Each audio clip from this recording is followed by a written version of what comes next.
listeners, and thank you for tuning in to another episode of Fear the Queer. Fear the Queer, a podcast that talks about everything on our gay agendas. I'm Kyle. And I am Josh.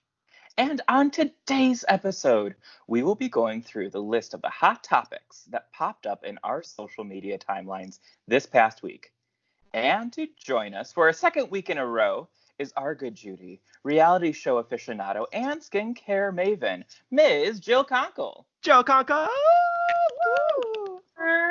Hello, my angels. How are you?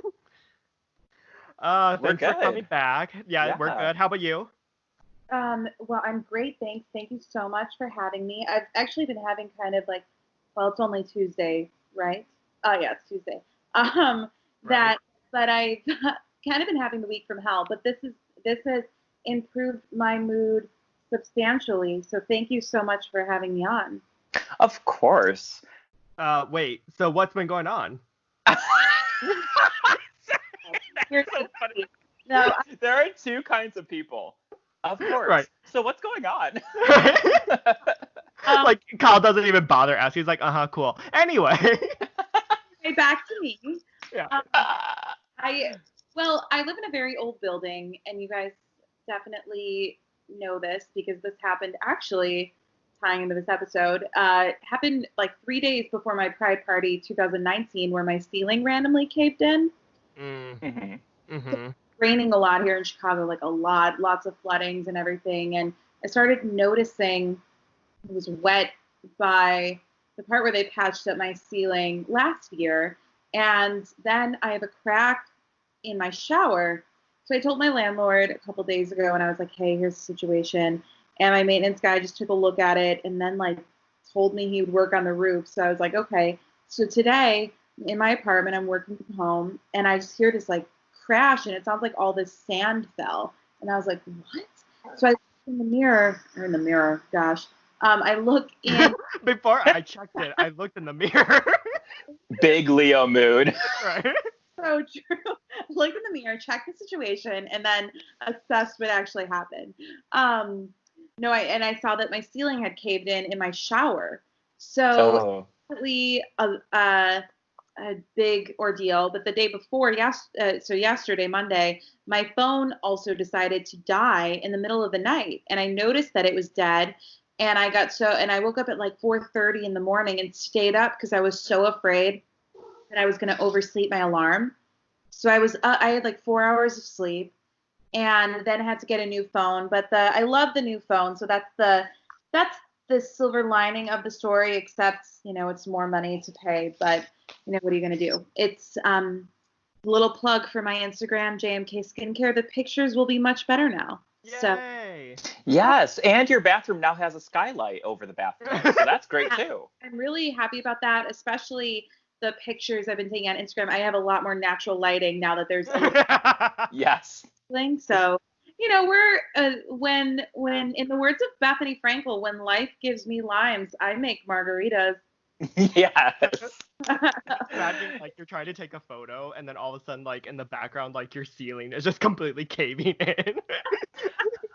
I'm glad that you're on this podcast right now because you'll be able to literally shed some light on some of these hot topics today. Oh my God. Hey, I don't get paid for these jokes, so. Right, clearly. Well, before we get into the heart of our episode today, what are we drinking tonight, ladies? I'm drinking a La Croix. I treated myself. So I have a little, I'm going to do a sound effect. Ready? 1, 2. Oh. Little and a little bubbles. What memory of an echo of a fruit are you drinking tonight? It is the idea of a smell. Raz cranberry. Ooh, I love the pink LaCroix. They're always my favorite. Me too. I don't even know what the flavors are. I'm like, I want pink. No, that's how. Well, I don't know if passion fruit is pink. It's pink and white. And there was one time I was at my old job when I worked at the law firm. They always had LaCroix in the back kitchen that employees were not supposed to go to because it was saved for like client lunches and partner lunches and stuff. But I was friends with the hospitality department, so I would go in the back room and always take the LaCroix, and they always had passion fruit. And once I was having like the worst day ever, and I was really good friends, or I am really good friends with this attorney named Ross, and he came and I went into his office and I was like complaining about something, and I think I probably started crying, and you could tell he like freaked out, and he's like, "What can I do?"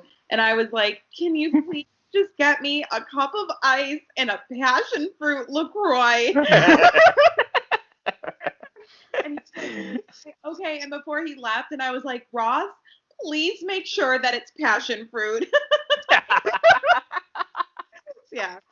Moral of the story is, yes, the pink LaCroix are the best. Yes. What are you guys drinking? Sorry, I'm just imagining. Are you drinking a pink LaCroix? Imagine you're like, Ross, I know you can't see anything, but please get me a pink LaCroix. I am just drinking a glass of water because I am incredibly dehydrated today for some reason. Oh. I am drinking some H2O naturally, and I'm also enjoying a nice indica blend by Bloom Farms. Ooh. Ooh. Did you say? Sorry. Did you say Boone's Farms? I wish the the like raspberry cookies, aren't they? I wish. It Bloom Farms. Bloom Farms. Oh, that's such a cute name. Yeah, isn't it? They're the best. Yeah. That's really cute. Well, cheers, queers. Cheers, queers. Clink, cheers. clink, clink, clink, clink, clink, clink. So, before we get to the heart of our gay agenda today, we have another segment of Catch That Queer, in which we discuss an individual or group that has positively affected the LGBTQ plus community in the past, present, guiding us towards a brighter future. Yay! So, that's today, I've decided to be bossy and demand that I talk about something to you. Oh, wait, no, that's Khalees. Yes, Khalees. Because I'm bossy. Did you just call me little mama when clearly I am Khalees? Yeah. I think she's a Leo, too. I believe she is. And yeah. I just love the line, like, you don't have to love me. You don't but you will respect me. I love it. So today I'm going to talk to you guys about the pansy craze. Do you guys know anything about the pansy craze? I do not. Yeah. I have a working knowledge, but love to know more. Well, let's get into it. So I chose the pansy craze, especially the pansy craze that was happening in Chicago during the early 1930s, because I've been reading the book The Boys of Fairytown that I've talked about on this podcast before. It's a book that my uncles Kurt and Ben gifted me during Christmas, and it's a nonfiction timeline of the first century of the Chicago queer community. So before I kind of like get too into it, I always like talking about stuff like this, you know, because I've said it once. You talking about stuff? Me talking about stuff. You could tell me I could talk about anything. But I always talk about how us as queer people, we've always been here. Like, there's nothing new about our queerness. The only thing new is how people understand it. Right. And so I think that this book, again, The Boys of Fairytown by Jim Elledge, which everyone go out, read it. If you live in Chicago, there's copies that you can order from Unabridged, and they do curbside pickup. I was like, did you just tell people to go out during the coronavirus pandemic? Well, with their masks on, there's like you go to the grocery store if you live in Lakeview, and this is not a plug, this is not an ad, but it could be. For Unabridged, they have copies of it because it is a Chicago-based book. True. So, when it comes to the pansy craze, this was a time when cabarets and clubs and little dive bars really leaned into queer performers. We all have an understanding of like drag as it is now, but drag and female impersonation was actually quite alive during this time. So if you look back to like 1929 to 1934, female impersonators and they weren't called necessarily drag queens, but they were the performers of these cabarets, were all over the place in Chicago.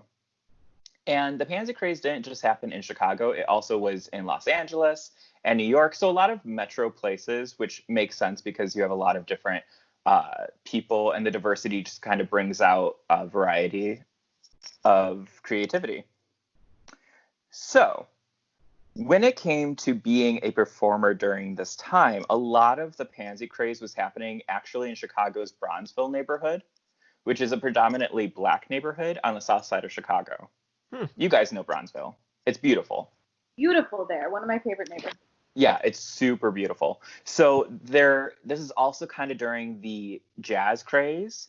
So you have a mix of queer people, the Black community, and jazz, all kind of coming together and creating this new nightlife perception that, again, was the pansy craze. So there always is going to be people who are going to criticize queer people, no matter what timeline or history you fall into. They're always going to be like, screw the queers. But during this time, even though that was happening, it was not unheard of to go to one of these pansy shows, to go and see a female impersonator, whether you were gay, straight, Black, white. It was, everyone went to them because it was good entertainment. Right. Now, many of the songs that were performed during this time were actually queered takes on classic tunes. So it's kind of fun to see that, like, oh, these performers were queering mainstream songs, when in today's standards, the whole idea of drag is taking the mainstream and taking gender and like flipping it on its head. Right. So it's like kind of fun to know that that was always happening. It's just different terminology. Right. I was gonna say it's cool knowing the fact that like even back then people were like changing the titles of certain songs or whatever. I don't know what they were doing. Right. Yeah. They would like change the titles. They would change the genders in the song. They would make them more suggestive. Excuse me. A little like wink and a nod. Ooh, the LaCroix is coming through, honey. And remember to sip lightly on it. I'm sipping it was a good year. So something good to think about is the fact that even though, we're always saying like pay the dolls, support local talent. Well, these people were being paid quite generously for the time and working constantly. So even though in the 1930s it was illegal to be dressed as the gender that you were not prescribed when you were born, a lot of law enforcement and politicians overlook that just because it was so good for the economy for people to be going to the cabarets and going to these bars. And it created an atmosphere that was very bohemian and creative and new. Also during this time, from 1933 to 1934, is the Chicago's World Fair, which obviously drew a lot of attention to the city.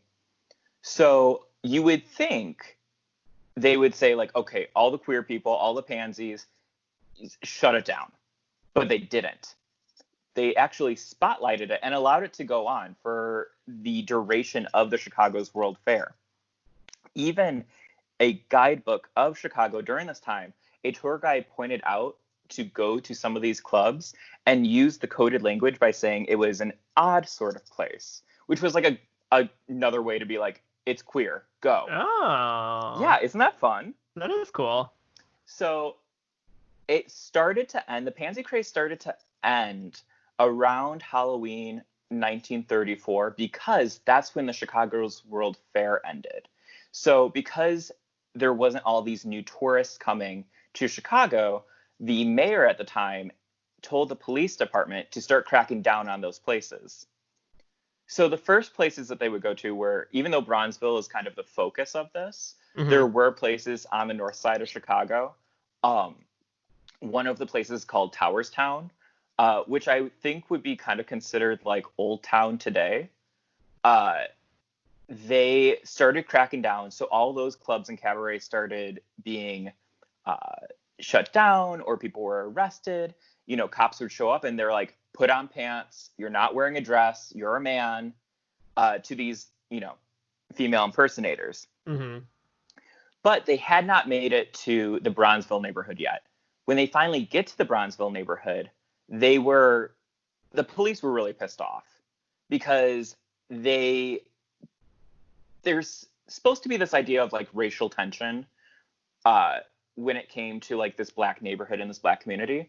But what I think is really striking and what should be noted was in these queer spaces, it was a mix of white people and Black people and all different kinds of people of color, all different gender spectrums, all different sexual spectrums, and no one blinked an eye. It was all accepted and kind of assumed that, you know, if you're going to a cabaret late at night in Bronzeville, it was not unheard of to see a Black man and a white man dancing together closely, or a female impersonator dancing with a supposedly straight man, or whatever the mix may be. That was not unheard of. It was actually kind of assumed.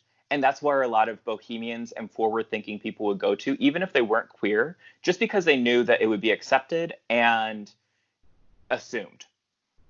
That's really cool. It's very cool. But the police started cracking down on these places, which were also known as Black and Tans. Okay. Which it was basically, they call them Black and Tans for the kind of assumed name of it being like a Black bar or a predominantly like Black cafe or a cabaret. So they start cracking down on this, and they said it was because there was so much racial strife that was happening in these cabarets amongst these queer people, which was completely the opposite of what was happening. It was actually probably the most like, I don't know, good feelings and integrated that there was in the city were in these queer cabarets. I was going to be like, where are the receipts on that? Where were the racial tension? Right. Yeah. They basically, imagine like walking into one of these like pansy bars, and you have like a female impersonator singing, because they all sang live. None of them lip synced. They all sang live. Like Charlie Hyde. I was like the British queens. Yeah. Yes. Yeah. Live in London. Stunning. And but imagine like going into one of these places and everyone's mixing and it's all just like this good energy, and then the cops show up and they're like, nope, racial tensions here. And it's like I'm gonna say it, cops are fucking things up once again. Even back in the early 30s, they were still, they were still anti like Black people and anti queer people, and if you were both in Bronzeville, the cops were coming for you. Oh, I'm sure. I'm just imagining like a really dramatic cop like running in and be like, stop it! Like, why can't you just get along? And everyone's like dancing and being happy together, and they're like, right, the hell is going on? Why are you here? So he's like the old man Maurice in like Beauty and the Beast when he just like runs in off the street. Yeah, kill the beast. Yeah. So I guess to kind of like wrap this up, because I know I've gone on, definitely check out The Boys of Fairytown. Super interesting. It's not just about the pansy craze. They talk about all different kinds of LGBTQ history that was happening in Chicago during the first century. And I just want to say that the pansy craze, while it seems like it was kind of part of the past, I think we all can agree that queer people tend to go to bars for community. So it shows the importance of these gay bars. I mean, Stonewall is a bar, and that's where the LGBTQ revolution kind of started. Right.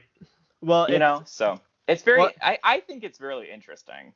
No, I was going to say, like, it's really nice to know the fact that, like, in a weird way, like, maybe I'm sounding dramatic, but it's just like we're coming full circle, where it's like it's coming back to the mainstream where we can again be integrated once more in gay bars, and it's just be expected that everyone there is just a little bit queer, Right. Like, it's not, I guess, not to be so on the nose, it's not so black and white. Right. That now when you go to a gay bar, you're going to see, or you should see, a variety of people, all different shapes, sizes, ages, genders, sexualities, and that should be the norm. Who left their child in here? It's like a 3-year-old. Someone come get their kid. I would love if someone was like, someone get their kid, and they pointed to me because I look so young. Oh, but I know that would never happen. Convince yourself. They're like, who left this fetus in here? She must follow JMK skincare. She needs those tips fast. Anyways, that's my catch that queer. That's really cool though. Very interesting. I was gonna say, how far into the book are you? Oh, I'm done. Oh, you are? Okay. I'm done.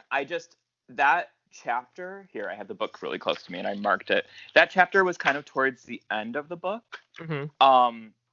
And the chapter was titled, All Have Waitresses Who Are Lads in Gals Clothing, which was a quote by a reporter during the World's Fair when he would go to one of these clubs. He was like, I think one of the clubs was called the Dill Pickle.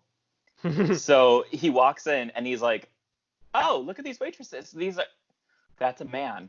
That's a man in a dress. Okay, work. Like, It was just kind of, that's how it was, which is kind of fun.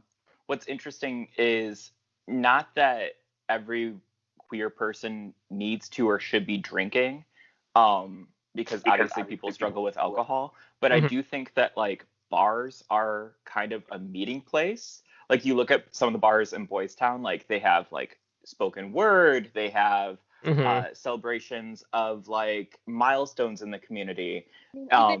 Seminars. I mean, we saw Cleve Jones at Sidetrack, which is exactly a bar, nightclub. So you really can see these really pillars of the queer community, and you're seeing them at a bar, because I feel like that is, in the queer community, that's the meeting space. It's our church. Exactly. And I think that's where and that's why I think we get so shocked when things like when Pulse happened, or things like, because I think these bars are our sanctuaries. So when something like that does happen, it's a horrible situation regardless, but that really, really rocked our community, because I think those bars really are, like I said, that our sanctuaries and our safe spaces where, we know there's so many catty things that happen, but they still are our safe spaces where it's kind of a no judgment zone. Well, we're judging people, but not for things that you would think we did. I was gonna say, but it's all in love, honey. Outfit or something like that. Right. And I remember seeing Cleve Jones with you, Jill. And one of the things that he literally said, and I wrote it down on my phone, I still have the note, and he said, our bars are important, drag queens are important. And I will never forget, I have goosebumps right now because I'm dramatic. But it's true. These are really important. So for Cleve Jones to say that in the present and have it connect all the way back almost, 80 years ago. Right. When you were born. When I was born. When I was a fetus. You can't defeat us. I'm a fetus. I hate myself. It's the JMK skincare line. I look so young. You can get away with it. I can get away with it. Have like a baby face on like an old man body. It's like Benjamin Button. I was gonna say Benjamin Button, but through JMK skincare. Oh my God, Jill! I think we just came up with your post for tomorrow. God, I was wondering what I was gonna post.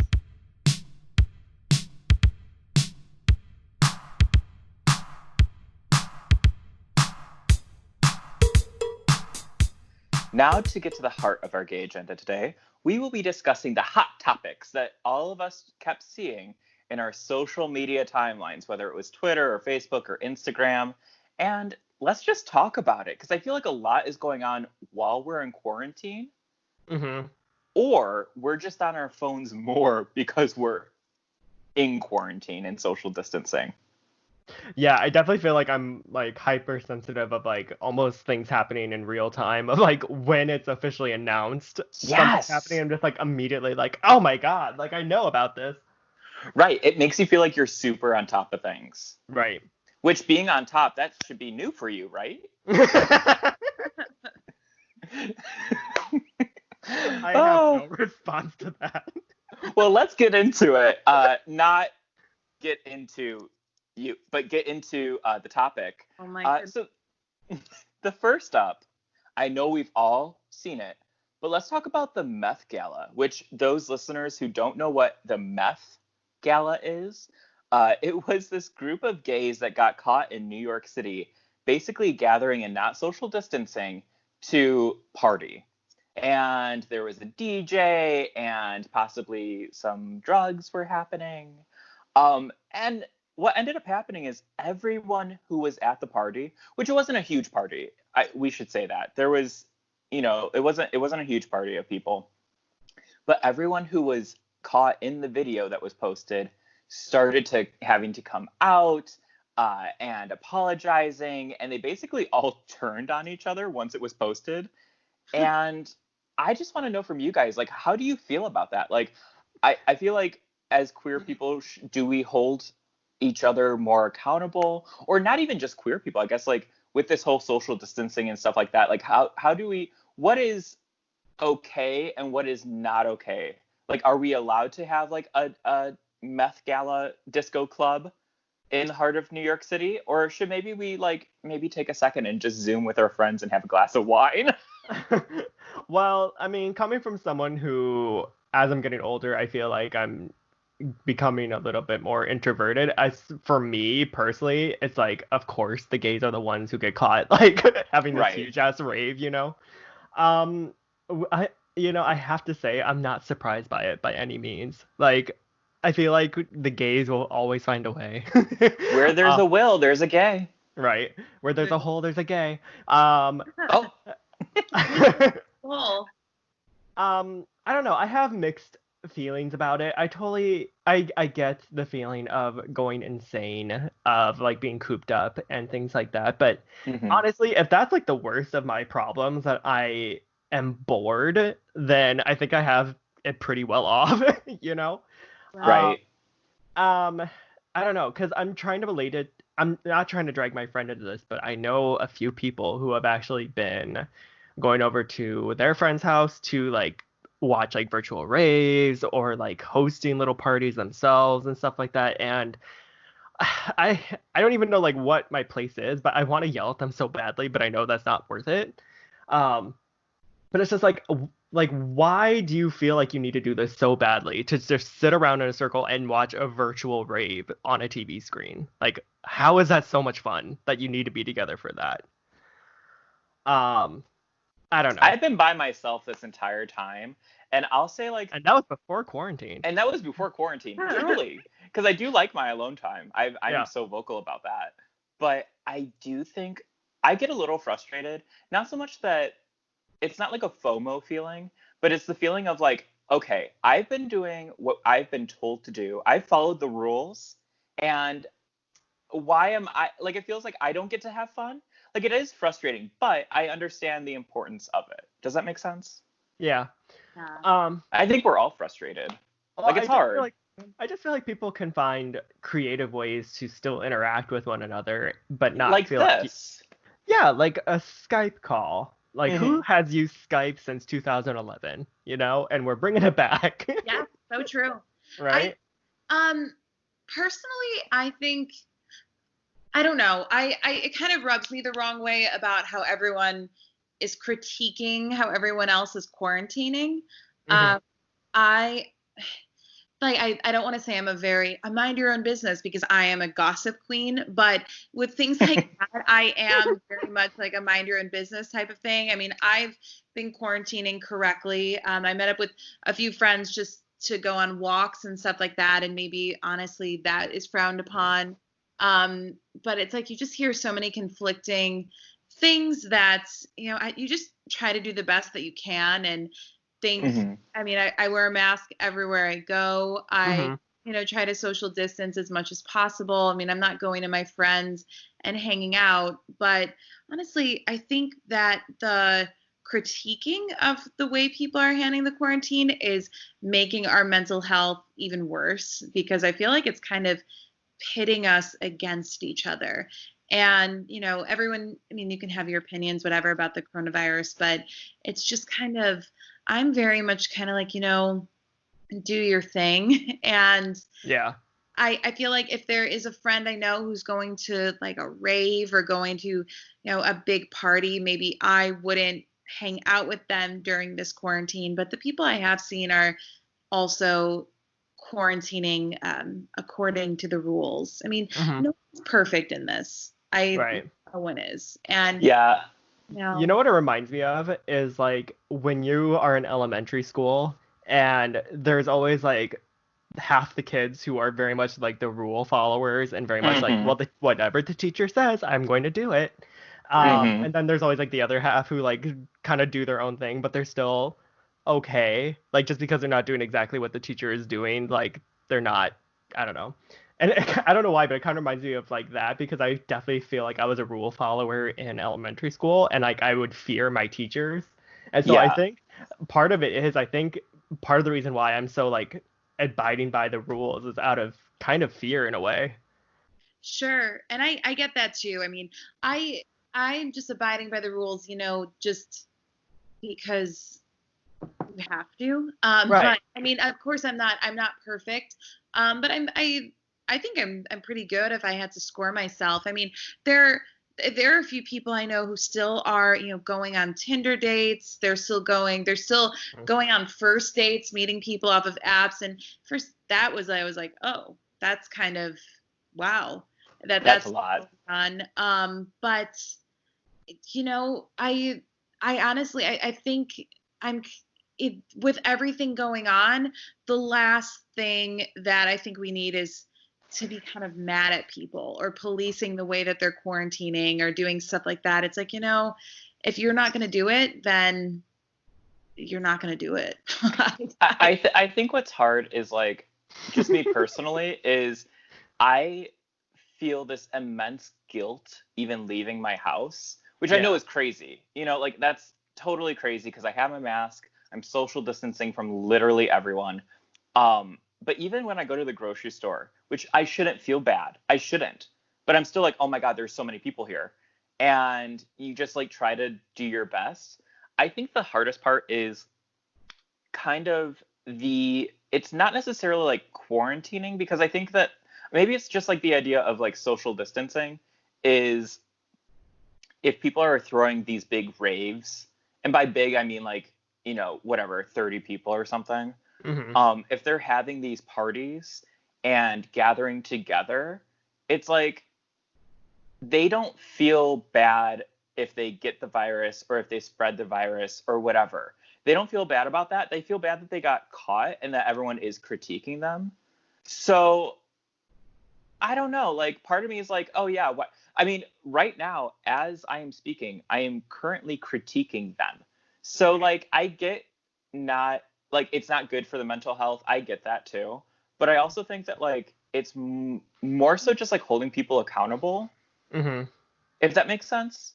Like I think it's good to hold people accountable. I think some people are going really hard on others where it's like, live and let live. But at the same time, girl, maybe think if you're going to go to that rave, because you could possibly be putting someone at risk. Right.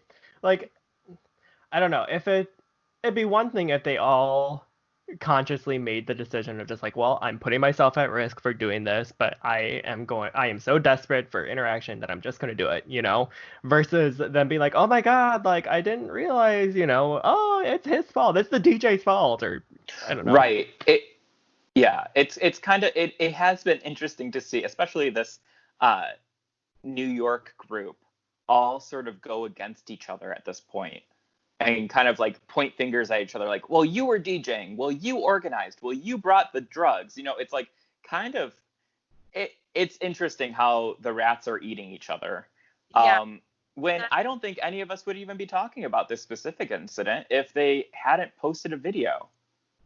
Right. Right. Like if you're going to be partying with people during a pandemic, why are you posting a video? That's embarrassing. Keep that shit off my timeline. Like, I was gonna say that's probably the only thing I do judge them on, because it's like yeah, you made a choice by posting that online. Like right. Maybe that's where it is. you obviously wanted people to see that you were out Mm-hmm. doing something, whether it be Mm-hmm. the fact that like you have this mentality of, oh, I need to show people what I'm doing with my life, but it's like Right. there's gonna be consequences with that, obviously. Yeah. That's something I was talking about with Leah Sanders, deep friend of the pod. Yes. I we were talking about I follow this one girl on Instagram. She's kind of a sort of influencer, under 10,000 followers, but I followed her for a long time. And she lives in New York, and she has a boyfriend who lives in Philadelphia, and they haven't seen each Mm-hmm. other this entire quarantine. And I was asking her, I was like, would you break the quarantine? And for me, honestly, I probably would, because it's like I just want to see my boyfriend, you know what I mean? And like having especially something where like you absolutely have no idea when this is going to end. And Hmm. I don't know. People can hate me, but yeah, I probably would go see them. Um, but we were talking about how, you know, if she wanted to go, she just don't post a story for a couple days. Right. And Right. but Leah was like, you know, the thing is like people probably give her shit for not posting a story. And I was like, that's true. And then that's just goes into the rabbit hole of how social media is just bullshit. But Right.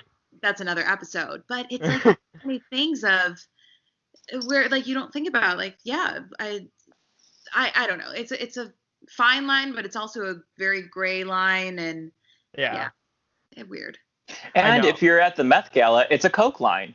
Um, You know, yeah. tell So us. I think that's the biggest thing is it's not like am I judging? Yeah, I'm judging. But at the same time, I wouldn't be judging if they just didn't post it. Like, don't Right, post that shit. right. Well, Like, we I don't know, mean, it can't hurt us. So exactly. Yeah. like Exactly. post the stuff. Yeah, I totally agree. Or Now, like if they speaking of did post, post, I was gonna say, sorry, if they did post it, like rather than turn on each other, which kind of just makes them all seem like weak, like it's just like just own up to Just it. Like own just it. Yeah. yeah. well, they just all seem like assholes. Like, they're apologizing and they do. They all just seem like assholes. Like, they're like, well, I did this. And like, they're not really taking responsibility. And it's like either log off, sis, or just don't post. I don't know. It's just, Right. Yeah. Yeah. I but agree. speaking of posting, this past week, EW Magazine released their Pride issue. So Yeah. they have their Pride cover, and it had a lot of stars on it. Some were Laverne Cox, Ellen DeGeneres, RuPaul, Lily Tomlin, Freddie Mercury, Hmm. just to name a few. I don't have a physical copy. Do either of you have a physical copy? I do. I'm actually pulling it up right here. Okay, good. See, we have. I can literally hear the pages. I Thank have you, ASMR. a picture of it right in front of me. Yeah, it Yeah. has Marlena So. Dietrich, it has Mhm. Sam Levy, Ricky Martin, Kate McKinnon, um, the I'm assuming the brick from Stonewall. That's Um, my face. yeah, Yeah, that is a Cynthia hard brick. Nixon. Cynthia Hard brick. Nixon. Yeah, and then George Takei is holding a copy of Entertainment Weekly of, I can't see who's on the cover, but it looks like another queer star. I don't know. It's an interesting illustration. It definitely an interesting illustration. And the internet really, I think, was divided. There was like, well, three ways. You have people that loved it, that thought, okay, LGBTQ representation during this pandemic. We love it. We want it, pride, yes. And then you have a lot of people who are critiquing it by saying, like, why are, A, B, and C, why are they on the cover? Why why didn't we include these people? Why Oh does my it look like God. this? And then you have people who are just, and I think I kind of fall into this one, where I am confused. For the Well, most part, I'm just mostly confused. well, going off of like not trying to critique others, I feel like people are taking it way too seriously if they're like, why is this person on here and not this person? It's a magazine cover, first of all. And in terms of like gender identity, racial identity, and things like that, is pretty even across the board here. So I don't know why people are complaining that Ellen is holding arms with Rock Hudson. Like, Right. is it I don't know. know. Is it because like they're not alive at that time? I don't know. Well, I think people are upset that Ellen is holding arms with Rock Hudson, who I thought was Miles Teller. I'll tell you that. I thought it was gave me from it Glee. gave me whiplash. It gave me whiplash. I think Wait, people did you were say upset Darren with. Criss, Jill? Yeah, that's what I thought it was. You were just having a teenage dream. But I think people were actually like, I'm upset with Ellen that she wasn't holding arms with her BFF George Bush, war criminal. Well, also there I they am totally getting did Ellen. political. They totally did Ellen dirty because if you look really closely at it, like she's totally lopsided in this. And I'm just like, Well, her face looks like she's taken a beating. She clearly is not following JMK Skincare on Instagram. no. We need to get PA that she doesn't speak to and can't make eye contact with her to follow us on Instagram. She's very mean to her staff. Very, very. That's what I've been hearing. Yeah, she's just awful. Personally, I think it's a beautiful illustration. I think I love the Marlena Diedrich. I love the Cynthia Nixon, the Lily Tomlin. I think Lil Nas X. I mean, I think it's beautiful, to be honest with you. I think it's really well done. I think the color scheme is great. And yeah, maybe I softened in quarantine. We've all changed in many ways, but Jill especially. Well, I think it's your moisturizing routine has kept you soft and supple. Right. I can't do the whistle. I'm trying to plug you so many times, Jill. I'm sorry. No, I love it. I love it so much. I very much love it so much. Thank you. But yeah, I think I don't know. I don't really see why people have such a big issue with it. Right. Kyle, what are people saying? So some people are, one of the critiques I saw was from, if you follow Sarah Andrews, who is a drag performer and a kind of like a trans activist who kind of called out RuPaul about his trans comments a couple years ago. So she lived in Chicago. I believe she moved to California. And if you know, and you'll know this, the business 1-800-WIGS takeout. Okay. Yes. If we recall, so listeners, years ago, we went to Berlin nightclub here in Chicago, and there were these big takeout boxes that were all over the dance floor, and Josh danced with one of them. Yeah, we should post that on the Instagram. Yes. That was because 1-800-WIGS Takeout had just released, they had just launched. So, and they launched it at Berlin. So that's the connection, is Sarah Andrews is the owner and creator of 1-800-WIGS Takeout. Anyways, she had commented that she, there's so much more trans representation in media right now. And there's only one trans person on the cover, which is Laverne Cox, which is great. Like, we love Laverne Cox. Mm-hmm. But, like, you look at the entire cast of Pose. No one's on there. Billy Porter's not on there. Yeah. Like, that's a little interesting. And maybe that's just, that's like nitpicky little critiquing.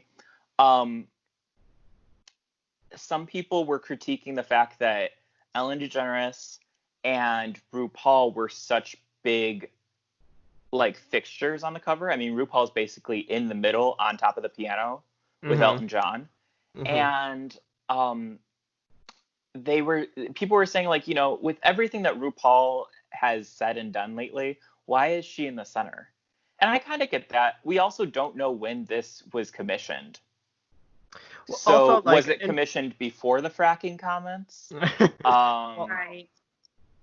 To be fair, in the scheme of the whole portrait, rather than just the cover, RuPaul is in, like, the bottom left corner. Well, yeah, when you open the magazine, right? Yeah. When you open it, she's in the bottom corner. But when it's just on the cover, which most people would see on the stands if they weren't social distancing right. and breaking quarantine. But she's kind of in the middle if it's closed, right? Yeah. That's interesting. I mean, I totally understand where they're coming from for sure, but I feel like we're not looking at like The Advocate, we're not looking at Out magazine, we're looking at Entertainment Weekly, you know? Right. And like So, most people who get that are like middle aged, because I feel like who even like picks up a hardcover of a magazine these days, besides me. you mean a physical copy? Yes, excuse me. Yes. No, you're okay. I'm being a bitch. What else is new? I think what's interesting is the people who were critiquing it so hard were fellow queer people. Right. So maybe it's just I get the frustration of wanting more or wanting something to be better or for it to just be up to a standard that feels like fully accepted. So I feel like it's almost there. I mean, even 5 years ago, they weren't doing stuff like this. Like 5 years ago, queer people couldn't get married. Not that that's a pinnacle of LGBTQ rights and everything else is, you wash your hands of it from there. But in a short period of time, I think was that a COVID reference? Oh my God. That's good. That's good. I like that. That's clever. But I do think that people who are critiquing it, because I'm just kind of confused by it. It looks good. I feel like, I don't know. I think from an art direction point of view, I would have done something a little bit different and maybe simplified it, because then you would have less people upset with it while still getting your point across. And then you can fill the pages with these illustrations or these write-ups of all these queer people. Josh, did you read the magazine or have you looked through it? Yeah, I've looked through it, and it's interesting because they definitely do go through queer representation. They talk about Greg Berlanti. They talk about Ryan O'Connell with his Netflix show. They talk about Hannah Gadsby. So it's just like they have a bunch of different people who maybe like Haley Kiyoko. Like, yes. She's even someone who I don't even really listen to that much. So the fact that she is getting such major coverage in Entertainment Weekly, great.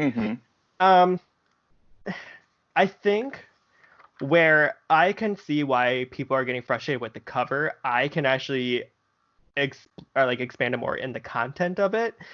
It's highlighting a lot of queer representation, which I always appreciate, no matter what it is, But like I said, considering the fact that this is not Out and Advocate, we know this stuff already. This is stuff that's common knowledge to us. Right. So it's definitely not marketed to us, I would say. Or maybe that's it. I think that's a good way to put it. Yeah. Sure. I think on top of all of it, this really is the old saying of don't judge a book by its cover. I mean, really, because the cover caused so much conversation, but really from what you're saying, it sounds like the contents are actually better or more in depth than the cover lets on.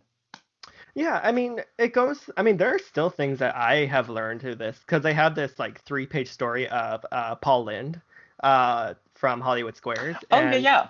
It was really cool learning about his history and his placement on the show and just how he dealt with homophobia at the time.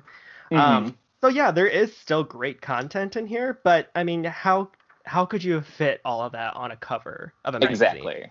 Right. So I'm gonna give this one a lenient pass. I think Entertainment Weekly's intentions were good. The fact that they didn't even have to do this since Pride Month is basically gone, at least they're still putting an effort to it.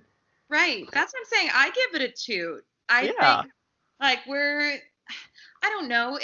It's almost like, you've gone from poverty and in terms of, no gay rights and no queer rights. And then you go to a world maybe where you start getting gifts and you start getting, my analogy is a little bit messed up, but you go from receiving no gifts to receiving gifts. And then now you're like, well, my gifts aren't as good as they could be or something. And it's like, well, you're still getting a cover with a lot of queer people on it. I think it kind of just sounds nitpicky of like people. I was just scrolling down for comments like, where's Ellen Page? Where's Adam Lambert? Where's this? It's like, okay, come on, we can't fit everyone on there. It's just So I think it's Well, I also think too, like, because we live in like the internet age where you can just like Google this and like all of your content can just be thrown at you. Like, I think that type of mentality is hurting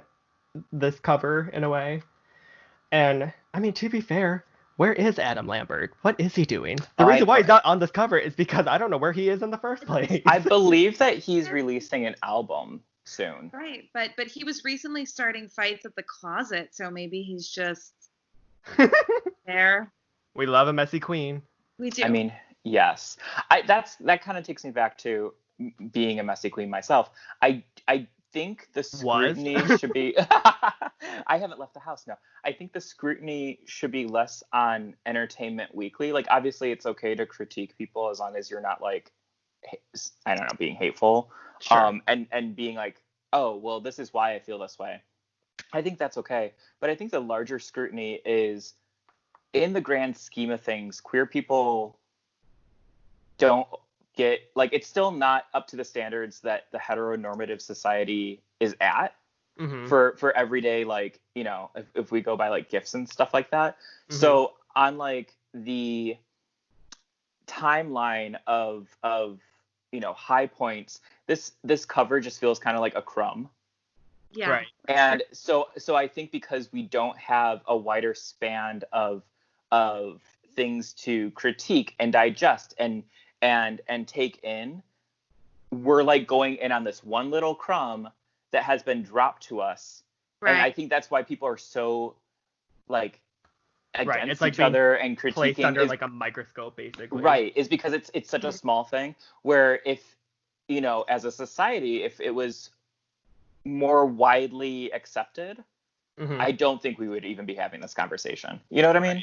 Right. Do you think if it was released kind of like 15 years ago, the queer community would critique it as hard as they are? I don't think that we would have the means. Well, first of all, the means to critique it as hard as we are.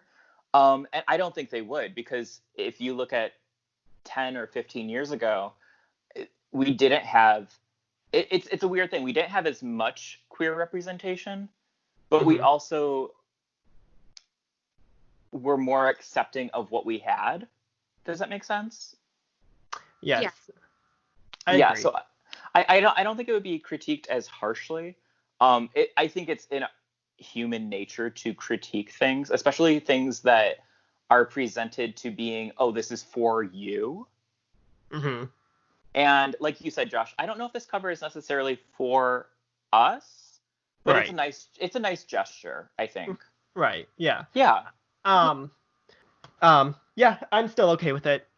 But you know what's funny is that this actually kind of ties into something else that I wanted to talk about, which we already talked about earlier, which is America's Next Top Model. Yes. So for those of you who don't know, because we're in quarantine and the fact that America's Next Top Model, all of it is on Hulu, which has been a godsend, by the way. A lot of people have been revisiting the show and have been revisiting some of the really questionable moments of the show, like what we talked about, like putting them up in blackface and just using not correct vocabulary about things and, you know, just all the crazy antics and stuff like that. And people have been coming really hard on Tyra and the show. And I hate to say it, but I feel like Tyra is like one of the latest in the cancel culture. Where people are just like telling her she's an awful person and she's over and yada yada yada. And it's expanded to even the judges. Like Jay Manuel is now posting videos on YouTube where he revisits the old America's Next Top Model cycles, and he's kind of giving his own opinions about it. And he's been backtracking a little bit, being like, well, I wasn't comfortable with this at the time, but I didn't have any power in saying this. So it's been interesting to see all these people who, and well, this is just my own opinion, people who didn't even really grow up watching the show, now watching it and being like, oh my God, what is this? So I don't know. What are your guys' thoughts on that? Well, I think if they would have listened to our episode 37, You Want to Be on Top, which we featured with Miss Jill Konkel, they would have known that we were critiquing America's Next Top Model back in November of 2019. Oh, yeah. So I want to know how you guys feel about predicting the future. Well, it is the future I can see. And it is interesting. Jill, what do you think? About predicting the future, or predicting the future being she has a gift. Right, she has a gift. She has a gift. I don't know if there's any Frasier watchers, but it's Daphne Moon. I said, I'm a bit psychic. Yeah, that was good. Jill, if we have Halloween, you should be her. Oh my God. That would be so cute. I would be. She had the best style. But they took Frasier off Netflix right before quarantine started. So what did I do to piss someone off at Netflix? Just like, no, fuck Jill Konkel. Let's take it off. That girl and that fucking skincare Instagram. They're like, she has too much power right now. We can't let her have everything. But I know that you are good at critiquing reality TV. You really know, I think out of everyone that I know, you have such a wide range of reality television shows that you have watched. I'm so pathetic. No, I can't comment on that. Like, I don't watch that much. I mean, I watch reality TV, but not that wide of a range. You know, everyone always watches like really cerebral shows, and I think the most cerebral show I watch is Frasier. But everyone always watches these really, really great, critically acclaimed shows, and I always watch reality television. That's why when sometimes I get into these critically acclaimed shows later in life, I'm like, damn, this is so good. Why wasn't everyone talking about this? And then I was like, wait, they were. I was just too busy watching like Flavor of Love. But I think with America's Next Top Model, I think it's kind of going off of what Josh said. I think a lot of these people who are watching it are a lot younger and didn't watch this when it aired. And right. When it aired, I think because it was just such a different time, this wasn't weird to us. And it wasn't until, we evolved as people and we watched it and think, oh my gosh, this is crazy. But I do think Tyra did something really special, and I think it paved the way for a lot of people. And she is an ally. She's defended anytime someone has said anything against queer people in a more derogatory sense. I mean, I know there's a lot of things that are said on ANTM where looking back where it's like, oh my gosh, it's horrible. But I think anyone, if they were flat out being rude to a queer person, she did come to their defense. Oh, totally. So I do think, yeah, she's definitely an ally, and I think people still need to recognize that. But I think these kids didn't realize, and I'm not condoning it, but that's how life was back then. Yeah.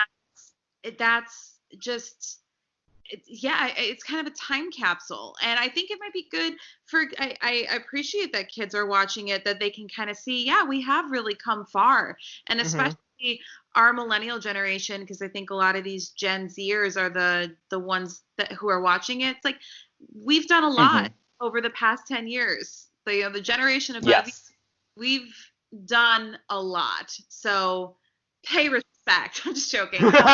well, and I think just to piggyback off of that, I think because we know better, we can be better. Right. I think, and that's not to excuse any racism or homophobia or anything that was portrayed on America's Next Top Model or any kind of media that was released 10 years ago.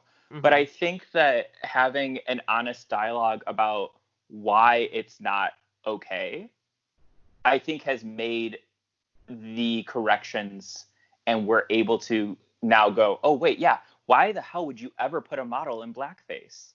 Why would you ever do that? Well, you would think that they would know better, especially Tyra Banks being a black woman would know better. But you don't know the producers, besides her, that are on the show that are like, this is fine. Like, it's totally okay. Right. Maybe that's the thing, too. And I mean, me as a white person, if a lot of times, if something where I'd be like, oh, I would perceive as putting someone in blackface as really, really offensive. But if my boss was a black woman and she was okay with it, maybe I would be like, oh, okay. Because I'm not going to tell a black woman what should be offensive to her. You know what I mean? Yeah. I would like to meet said boss if you did have a woman If who Tyra, was black saying that blackface was okay. But I get what you're saying. Tyra Banks were if Right. I was on the set and Tyra Banks were my boss and she was saying that this was okay, who am I, the white woman, to tell a black woman you should be offended by this? I would be comfortable doing that. Well, I actually kind of agree with you on that. Like, this is totally side note here. There is an old reference to the Lady and the Tramp movie from the 50s. And you know, like the two Siamese cats that are like depicted as like Asian characters and stuff like that. Like, I remember like there was something on Twitter or something like that talking about like how offensive that is and stuff like that. And like I brought it up to two of my Asian coworkers. I'm just like, is it weird how like I'm not really offended by that? And they're like, no, we're not either. It's just like they're cats. Like, who the fuck cares? You know, like. So I totally get where you're coming from in that sense, Jill. Like, I get where you're going with that. Yeah. Plus, I feel like with Tyra, like, you have to remember Tyra's a little crazy in general. Like, you know, yeah, like, she definitely have that cuckoo pants. Right. Like, yeah. And I feel like again, her intentions weren't to say like, oh, this is pure blackface. I bet anything Tyra was just like, this is a really creative idea that I've done because I am a model, you know. And I really do think she because I think she explained it years ago, but I think she thought she was honoring them and paying homage and giving them a platform and kind of teaching people about different cultures. She was not coming from a bad place with that, but yeah, I mean, seeing it now, it's like, oh, that we shouldn't be doing that. But yeah, it was a much different time, and with Jay Emmanuel, with him saying that he felt uncomfortable with it, I don't buy that, because Jay definitely had opinions about everything on that show, and I'm not saying that in a bad way. I mean, I'm a fan of Jay Manuel. I think he's really talented, and he was, I think, a good asset to the show.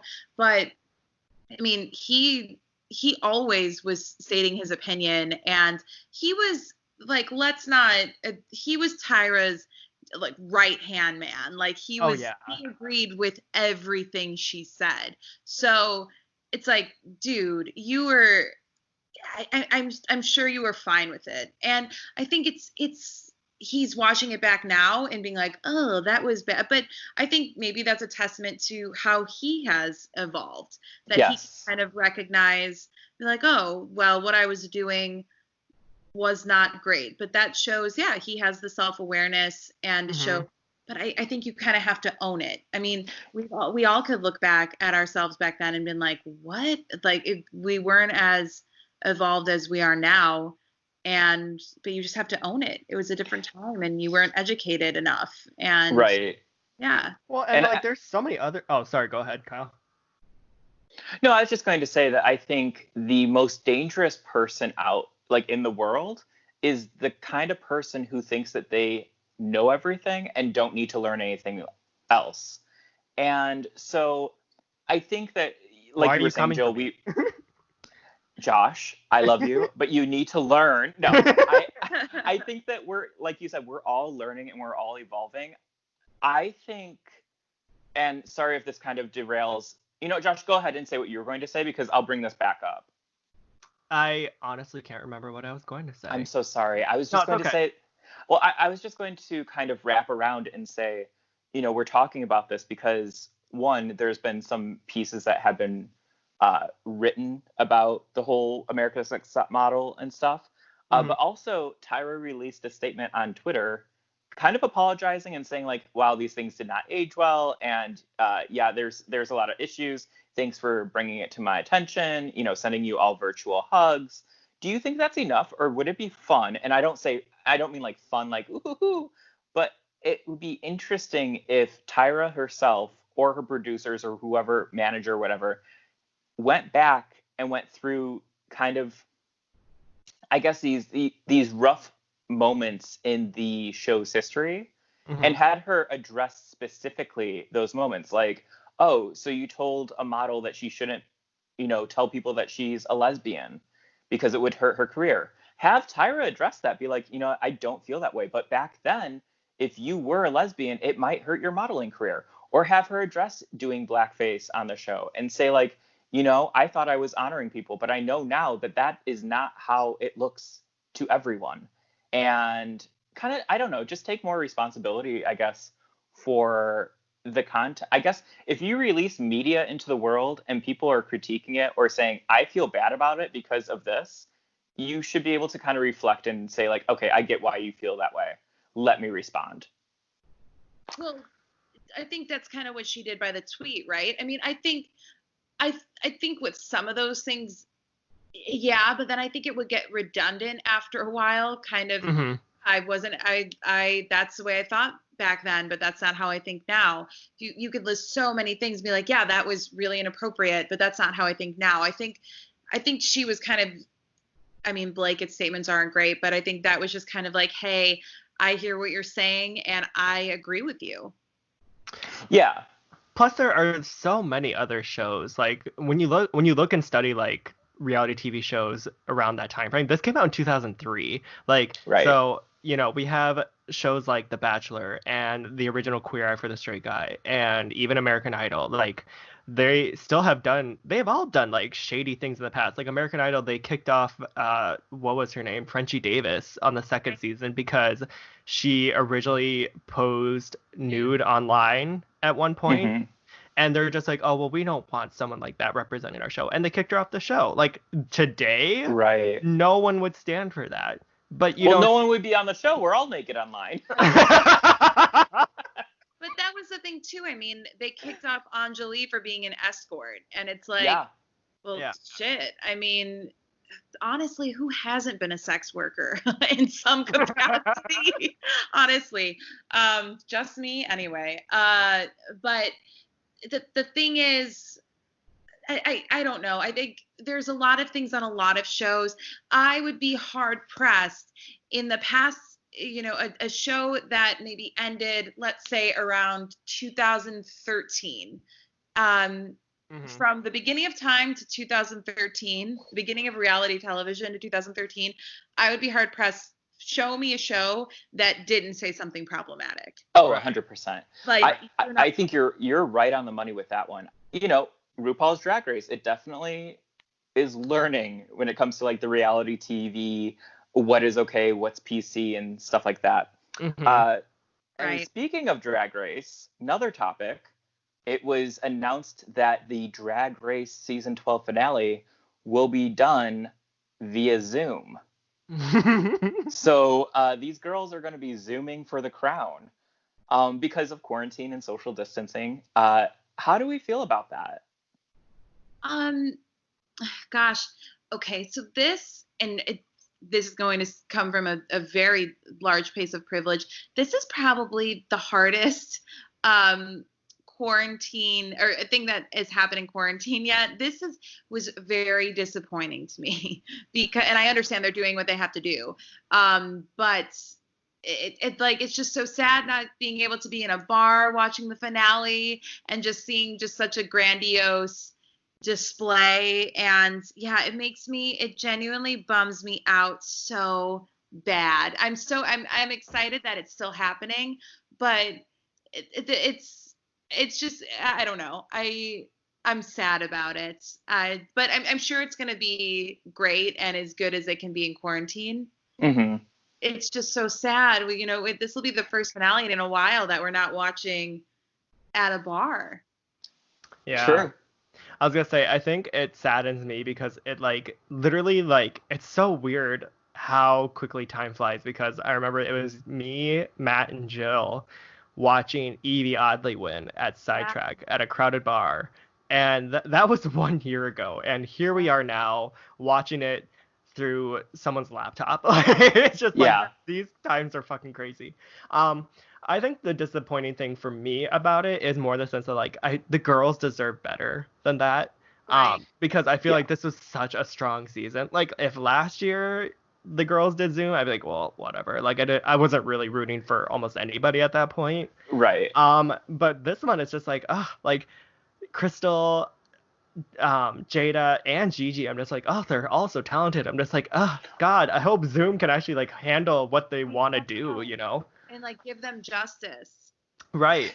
Yeah, I do think I I think if we as like viewers all make a pact that once this is lifted and people can start going to the bars again and the queens can travel, that we will go and support all of these season 12 girls. I mean, minus, the disqualified They're contestant. not going to be touring.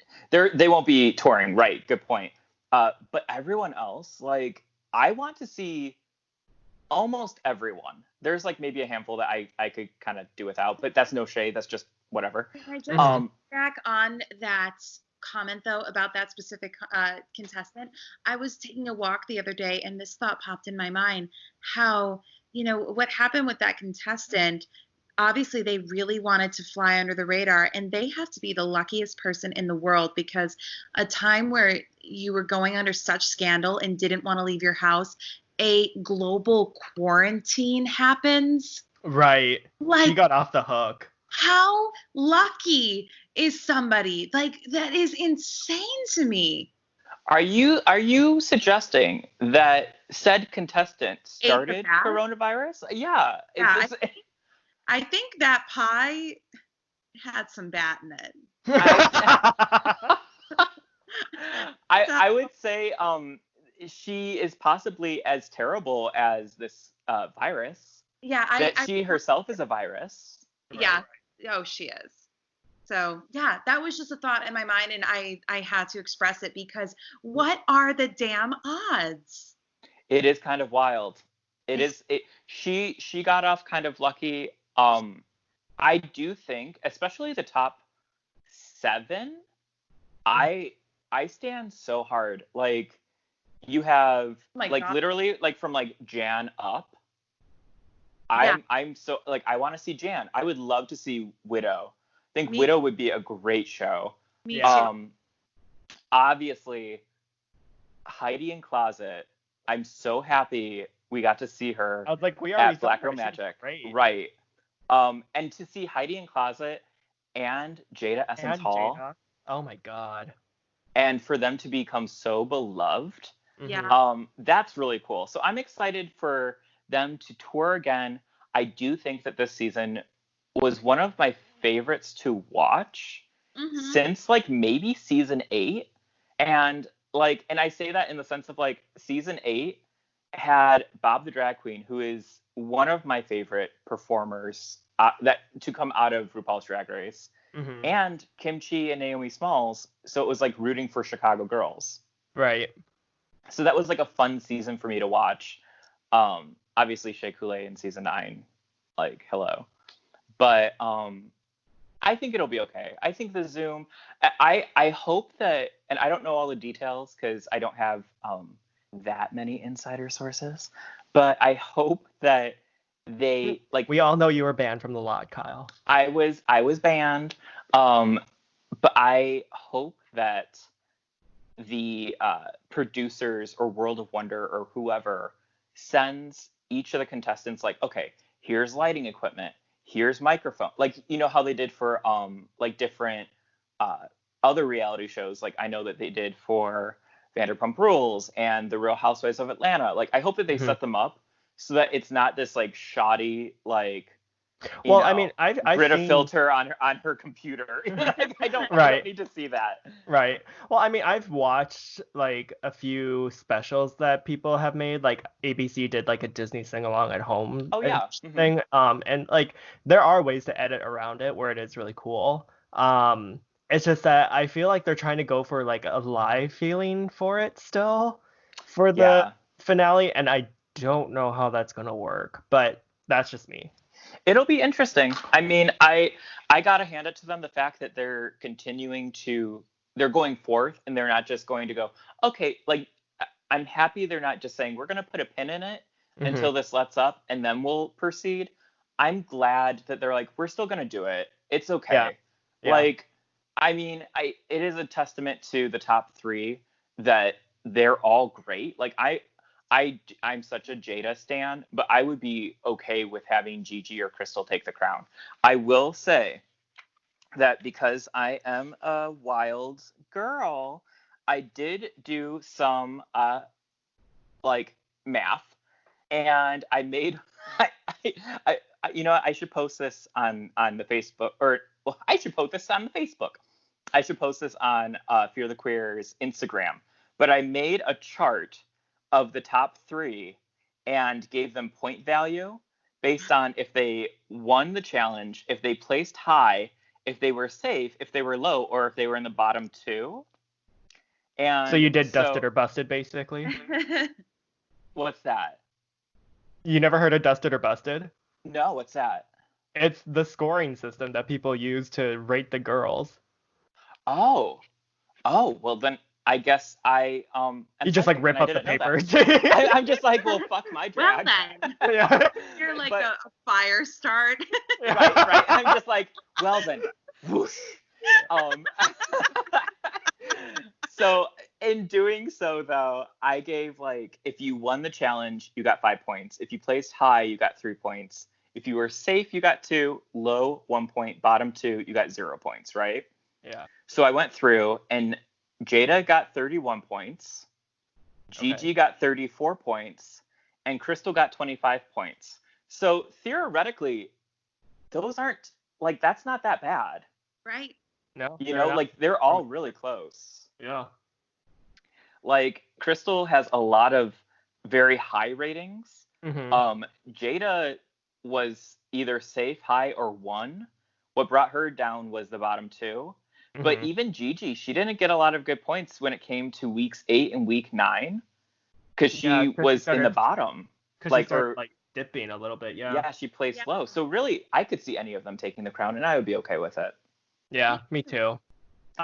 We'll see how it works. We'll see. We'll see how it works. Speaking of how things work, did you guys see the clip from Watch What Happens Live with Andy Cohen and Lena Dunham?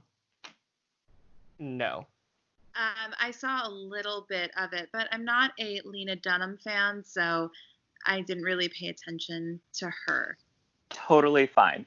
So I wanna send this off on a high note, pun intended. So this past week, Lena Dunham was on Watch What Happens Live with Andy Cohen and the guest star Dua Lipa, which we stan her. I've been like, her album is getting me through this quarantine. It's so good. It's so good. So the song Hallucinate, I believe it was Hallucinate, or Hallucination, Andy asked Dua, he was like, oh, so a lot of gays have been listening to this and they think that you're referencing poppers. Because it's like, oh, you hallucinate and you're like dancing in the club.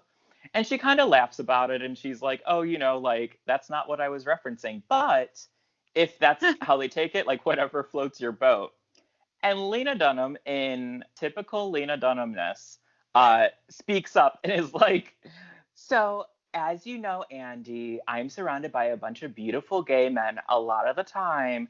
And the one time I did poppers, I ate an entire cheesecake. And Pops make you hungry.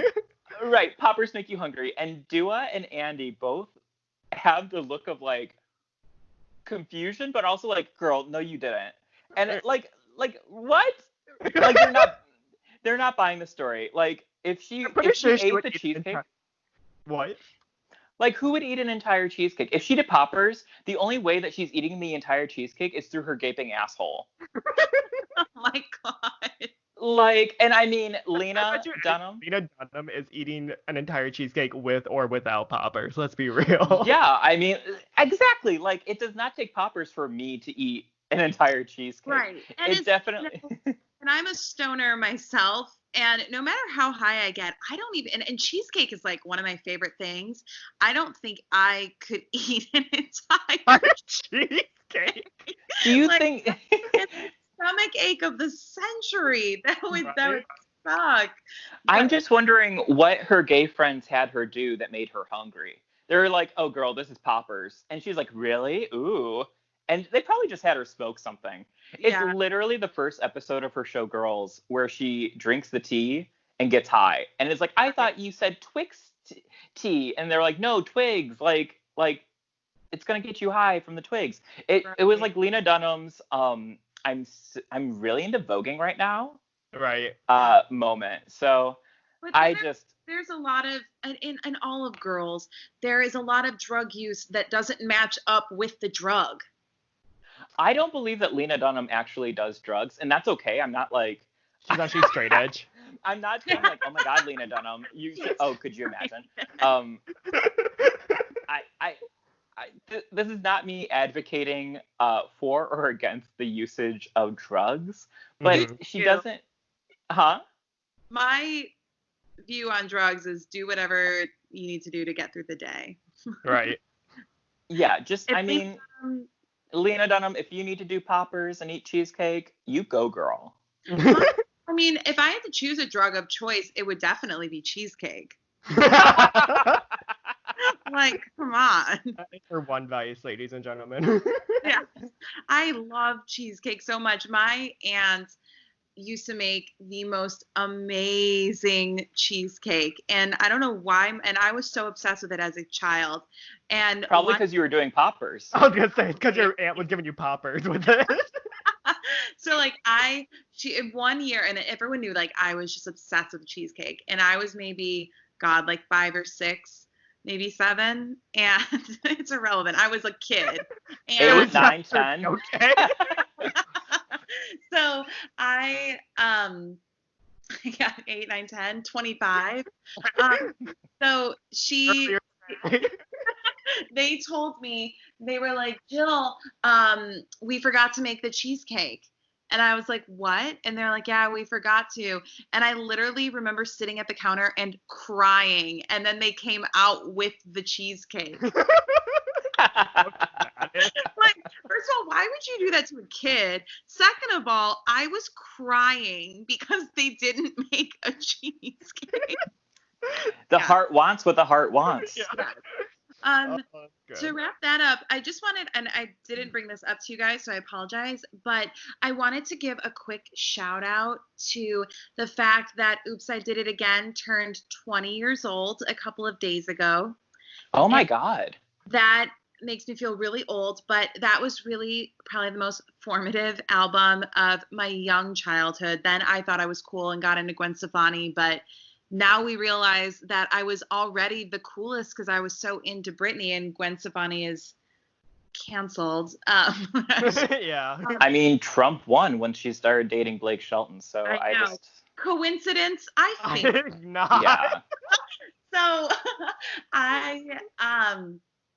that album is very important to me. I did a little Snapchat homage, and I will read it to you just to kind of show you how this affected my childhood. I wrote, in honor of Oops, I Did It Again, turning 20 years old, I'm thinking about the times I would sit on my dad's step ladder in my parents' basement and perform the deep cut Dear Diary in front of my siblings and the neighborhood kids, and also the kid from our church who would babysit us sometimes, who I was obsessed with. Grateful for my loved ones who always fed into my weird ass, but also, why did everyone just continue to allow me to humiliate myself? They were probably just thinking, oops, she did it again. Seriously, though. But yes, greatest album ever. Well, I don't know if greatest album ever, but definitely a bit of a stretch there. But really a formative album in my life, and I wanted to give it a special shout out. Yes. Love. 20 years old. She is, wow. She's old now. So because it came out 20 years ago and you were obsessed with it, Jill, does that mean that you were in the bassinet when you were listening to it? Yeah, I was actually in the womb. Yeah. Yeah. Like the boom box while I was there, and and she would play it for me. No, I just really I'm just imagining like you coming out of your mom's womb, and like rather than crying, the first thing you hear is, yeah. But I thought the old lady dropped into the ocean in the end. Yeah. I went down and got it for you. Yeah. You shouldn't have. Oh, God. So good. Yeah. No, I came out of the womb and immediately it said, "This is a story about a girl named Lucky." Yeah. It's like, we're outside waiting for Lucky. Oh my God, here she comes. She is. And it's just a baby with placenta on her. Yeah. Yeah. Yeah. Yeah. I wanted to give that a shout out. Thank you for giving me the platform, Brittany, if you're listening. Of course. Well, it's always fun to have you on the podcast, Jill. We love it. Yes. I'm assuming you'll be on with us next week. Yes, if I'm invited, I'm there. I don't want to invite myself onto your podcast, but I'm well, too late. No, I'm just kidding. I would. The call just dropped. Too late. Boom, click. I feel like more people listen to us because they're like, "Oh, Jill's on? Okay." Oh, thank God. I will. Someone else will No, I will say that a close friend of mine, he doesn't really listen to the podcast, and when you were first on with us, Jill, he texted me and he's like, "So, I don't really listen to the podcast, but I knew that Jill was going to be on, and I listened, and she is so funny." And I know I don't know if you're just not saying his name, but I know who you're talking about, and I very much appreciate that. Yeah, I hope he listens to this one and makes it to the end so he hears the reference. Be but anonymous. Uh-huh. Be like anonymous us talking about him, like you know who you are. you know what you did last summer. You listened to Fear the Queer. You did absolutely nothing. So Jill, where can we find you online? Where can people find you online? Wow, you can find me. I don't know if you've heard of it, but I'm doing a skincare Instagram called JMK Skincare. So I would love if you followed it and let me know what you want to see. I have a lot of more ideas now that I have a phone that actually takes pictures and doesn't look like I'm taking them with a calculator. It's wild because you were using just a calculator before. Yeah, and you're like, why is this not getting likes? I don't get it. It was kind of crazy because like Texas Instruments, they were like, yes, girl. I was gonna say I was sponsored by Texas Instruments, so see, you're psychic. Exactly. I'm a bit psychic. You're born on October 11th. Sorry. So good. Thank you for joining us, Jill Konkel and Lindsay Lohan tonight. We really appreciate it. I'm just happy that we got Lindsay on the call for once. Yeah, she picked up. She finally picked up. Yes. All right. JMK Skincare, and that's basically where you can find me right now. Yay. So, yay. So please follow me and follow Fear the Queer on Instagram as well. Yes. Yeah. If you're not already following us via Instagram or Facebook, do it now because we've been posting a lot more now that we're quarantined. Yeah. And don't forget to follow us on Spotify and SoundCloud and Apple Podcasts. Just so that way you could get a variety of the different podcast platforms to listen to us on. And yes. Follow us home. Yes. You can follow us home. You can't come in because quarantine. But right. If you keep 6 feet distance and yell, "Oh my God, is that Kyle from Fear the Queer?" I'll turn around and I'll say, and you won't be able to tell what I'm saying because I have a mask on. But he will fall in love with you. I will fall in love with you because I fall fast, I fall hard, and if you're single, yeah, I fall fast, I fall hard, and true story, I did fall fast and hard on a sidewalk on a date. And I'm sure I've talked about that. I'm sure I've talked about that. As always, I am Josh. And I'm Kyle. And I'm Jill. And we're Fear the Queer. Fear the Queer. Bye. Bye. No, seriously, get off my phone call.